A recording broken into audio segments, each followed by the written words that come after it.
Team's coming off another win in some rough conditions against Waterloo. Got the #1 Western Mustangs in town this week. So can you tell us about the matchup?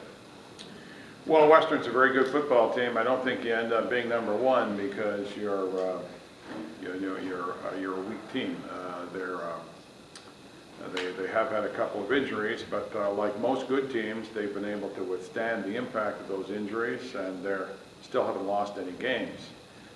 The interesting thing, I'm sure the critics are those who are hopefully they're hoping that they will somehow step on the landmine, have been disappointed because they've met every challenge. They play sound defensive football. They have a very good, if not to an excellent, running game. They've got great depth. They've got this phenom new running back by the name of Varga, who has impressed everybody with his capacity to execute the premier running back spot in their offense. And imagine having a fallback player like Nathan Riva to fall back on. I mean, a very, very experienced player, and he's had a good career. So you've got a number of gifted ball carriers there. I think Donnie Marshall was integral to their package, but they've proved that that they can function efficiently without him. The evidence being that they're undefeated. Defensively, they've graduated 4 players who've gone on to the pros. Another couple of senior linebackers. So we know that there have been some replacement players have to step up and grab starting roles there, but they're very solid, very good. They do a good job keeping things in front. Typically what happens is they get ahead in games. They don't have to take too many chances defensively. Keep things in front. They don't give you too many chances for explosion plays. They force you to be efficient. And that's their formula for success. Down there last year, and we definitely got pushed around. Okay, physically, we lost the war and the battle, and I think our team is very determined this year to make sure that doesn't happen this year. Some of the names and faces have changed. There's new guys in the lineup on both clubs.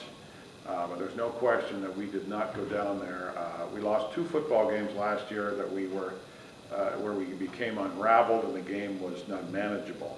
And that was against Laurier and against Western. We did a much better job handling Laurier here at home, and our goal is to do a much better job against Western this year here as well.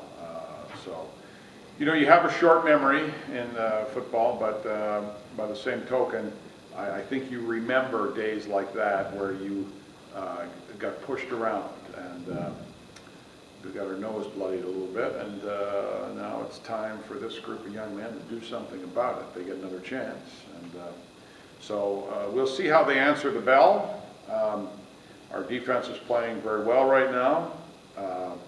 So is their offense, so it should be a great matchup.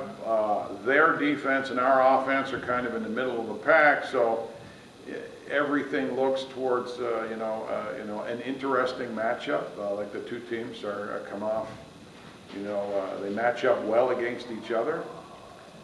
For us, obviously to keep our winning ways, nobody wants to tiptoe into the playoffs.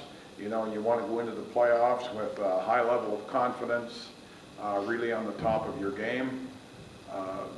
Also, as you go into the postseason, nobody wants to incur any serious injuries. You want to keep your nucleus intact if you can. And so there are a few challenges to both clubs going in, but everything points to a great football game. Even the weather is turning around for the Kingston football fans. This should be another classic chapter of the Queens-Western rivalry.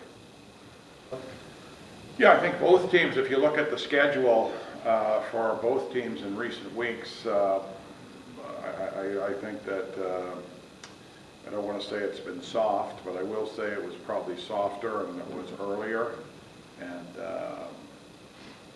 it should be a significant test for both clubs. Certainly, if you look at our, not that Windsor was an easy go for us, but the York and Toronto and Waterloo, I suspect that although each team brings certain challenges, last week being the weather, have to come out and operate in difficult conditions. But the weather should not play the role that we envision. This should be all about the game, managing the conditions, which team brings more desire, which team performs under pressure. I look at this as a terrific test for our team going into the playoffs. You're playing against the #1 ranked team in the country. It's a terrific litmus test for our team to see how far we've come, and probably be our most significant challenge so far. A good dose of dislike. Does that help a rivalry? Does it, what do you think? Well, I think maybe between the student bodies, there's a lot of dislike. I think amongst the football players, I think there's a lot of respect. I doubt that the old Queen's flag is flying in the Western Players Room. Let's face it, we've won some big games against them in recent history, but in 2010, it was good medicine for them. As I say, they put it to us pretty good down there. And so those are the kinds of things that add a little spice to the matchup. The schools do have, some things in common, and they certainly have a shared history as members of the Big Four. There's going to be lots of tall tales told about Queen's Western games, some of them even true, perhaps. It's a great matchup. It sort of conjures up a lot of history. There's a lot of people will be watching this weekend with interest. It's exciting. Any particular results you want to see in the Watching, the Ottawa McMaster game with interest. I did get an opportunity to see a good chunk of the Laurier McMaster game. I thought McMaster played very well.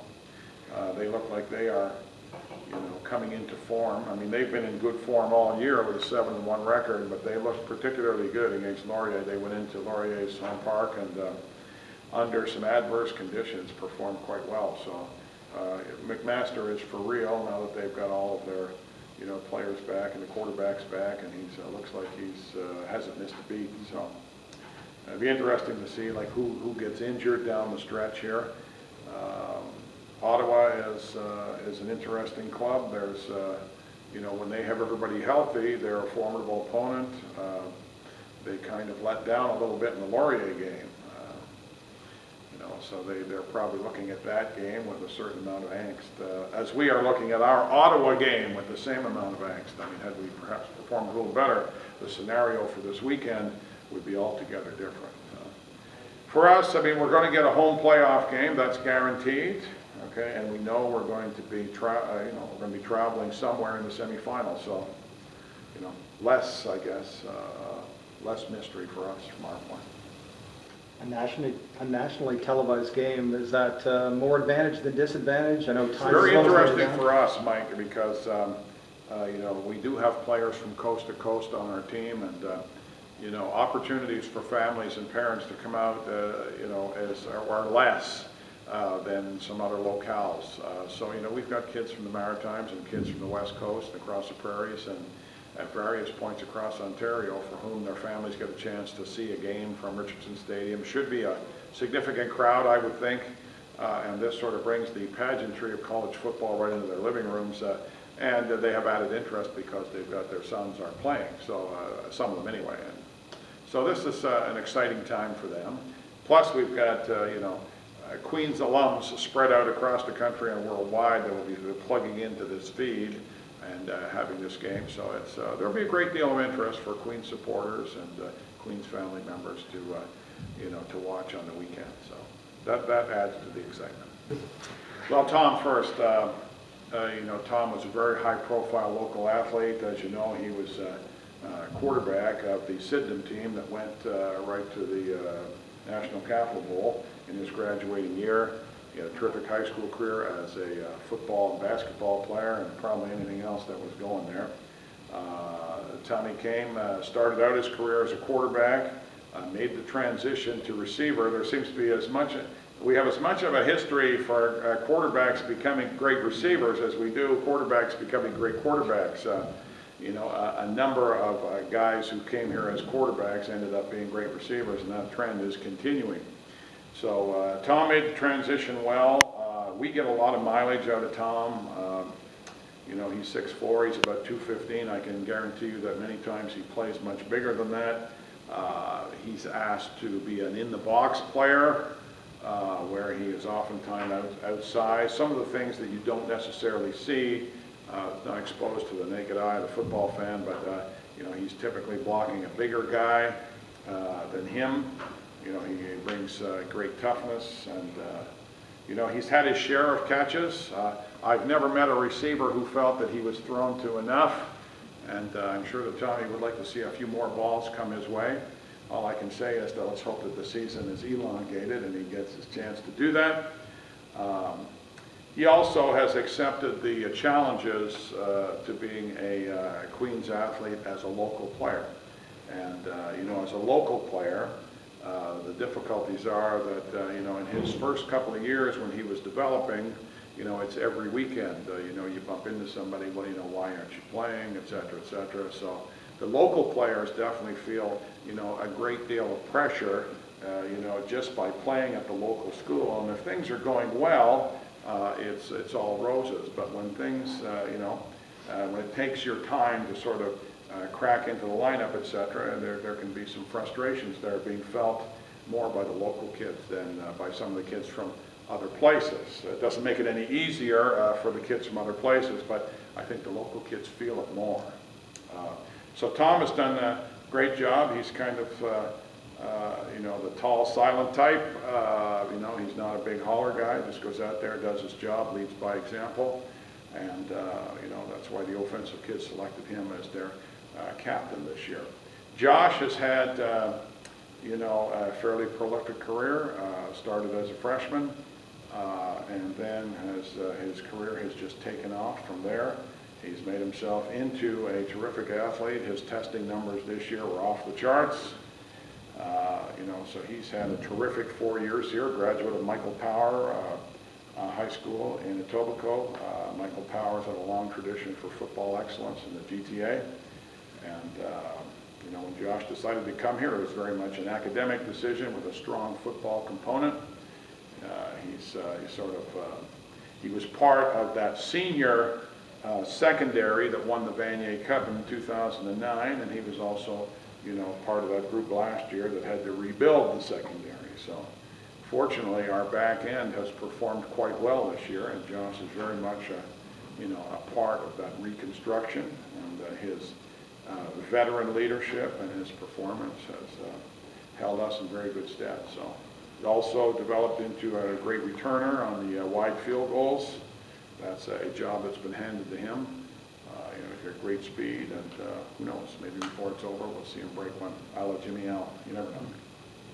So two really good guys, two great Queens guys, and I think great examples of our team. Just a bunch of smart, hard-working guys, you know, who are, perhaps some days they've overachieved, but most of the time you get what you earn, and that's what they've done this year. Any other questions? Thanks, Pat.